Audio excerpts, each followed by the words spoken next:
In this specific video, I'm going to show you how to use the Related Post plugin to help visitors find related content.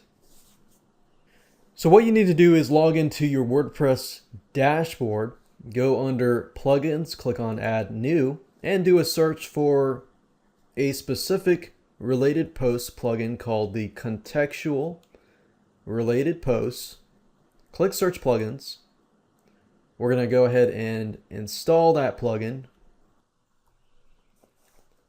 And this is the plugin here. So we're going to go through the installation process. So click on Install Now. Click OK.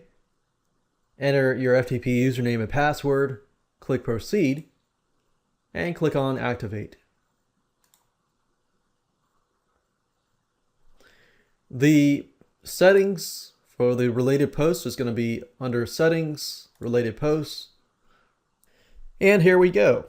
I'm going to walk you step by step through the general options so you can set everything up and then you'll be good to go. So under the general options, this basically displays the related number of posts.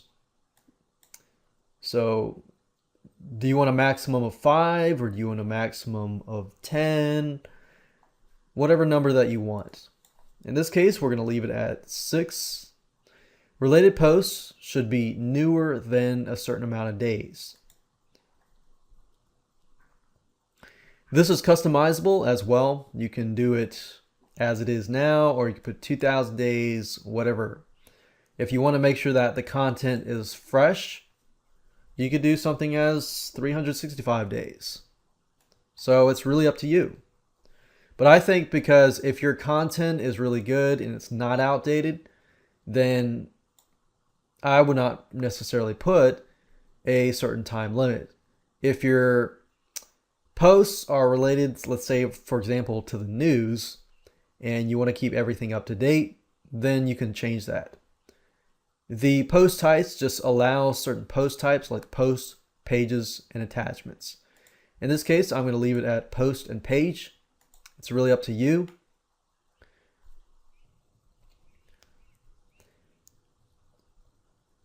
And you can find related posts based on content as well as the title. Or if you uncheck this, then it'll find related posts only related to the titles.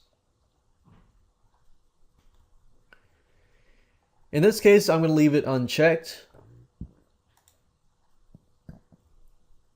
simply because the posts and the pages that I'm creating will not have any content for examples. You can also list the post or page IDs to exclude from the results. And the way you figure out the post or page ID is simply by going to a post, say for example posts, click on all posts, and if you click that specific post or page, you're going to see post equals a certain number. That right there is your post page ID. You can also exclude categories from the results. So in this case, simply enter the category name and that's it. You can also set it where you can add related posts to posts, pages, homepage, feeds, category archives, and this just gives you the ability to show wherever the posts are going to appear. In this case, I'm going to put posts and pages, click Save Options, and we'll move to the second tab. The second tab is the output options, basically how it's going to look. So you can change the title of the related post if you want to, or leave it as it is. When there are no posts, you can either put a blank output or display no related posts. Now, while this is an option, I would recommend that you put a blank output simply because you don't want people to think, oh, this person doesn't really have a lot of content, or, you know, who knows what could go in the mind of somebody if they saw no related posts. To me, it's kind of like seeing the this site is under construction kind of post. So that's just how I see it. So it's really up to you whether you have a blank output or displaying a specific message. You could have it display a different message if you want it to have that. You can also show the post excerpt in the list. If you check that, it's going to grab the excerpt and put it in the list. I'm a big believer in keeping it simple. I'm going to leave that unchecked. That way they can just see the titles and click on it if it captures their interest. That way they are not overwhelmed with too much information or too much keywords in that list. You can have the length of the excerpt, but if that's unchecked, that doesn't really matter. You can limit the post title length if you want to do that. I normally leave it at 100 because I'd like to show the full title, but that's just me.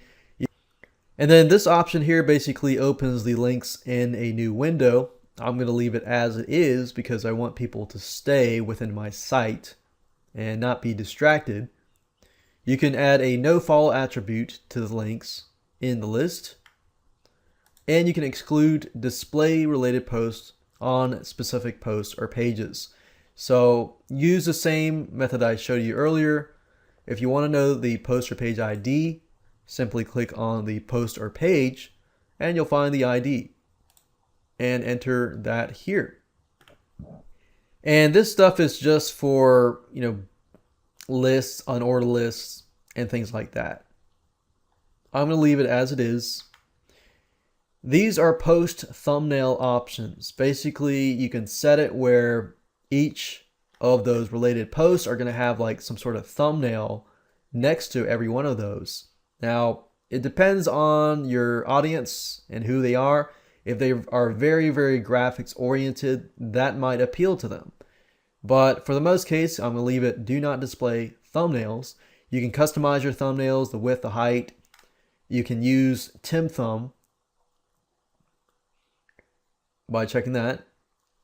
You can enter the quality of the thumbnails that way, because if you have too many images, it can actually slow down your site. So you can enter the quality here. And we have the post thumbnail meta field, which enables you to customize that within your post. And you got other information about thumbnails. Click Save Options when you're done. And feed options are basically related to your WordPress feed. So you can customize these feed options if you want to do that, displaying a certain amount. Thumbnails if you want to use thumbnails.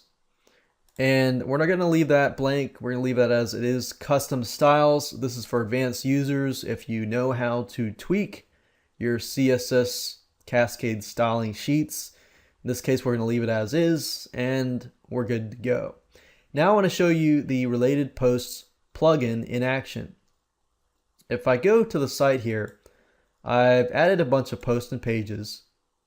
And if I refresh the page, and let's say, for example, I'm going to click on a specific post. And remember, I have it set where if the title is similar, it's going to show the related post. So I've got 3 posts, post 1, 2, and 3. And if I click on any of these, it should post and show the post 1 and 2. So we got post 1 and 2. If I go back here and I click on post 2, it should display post 1 and 3. And 1 and 3. So there we go. And if I click on pages, we only have page 1 and 2. It shows page 2, and page 2 should display page 1. And we can see that it works. That way, when somebody actually comes to your site, they really are interested in the content. They love it. They want to know more. They're going to see the related posts, and they're probably going to click on that to find out more information. So that's a great way to get people to stick on your site, to interact with your site, and decrease your bounce rates and increase the stay rates.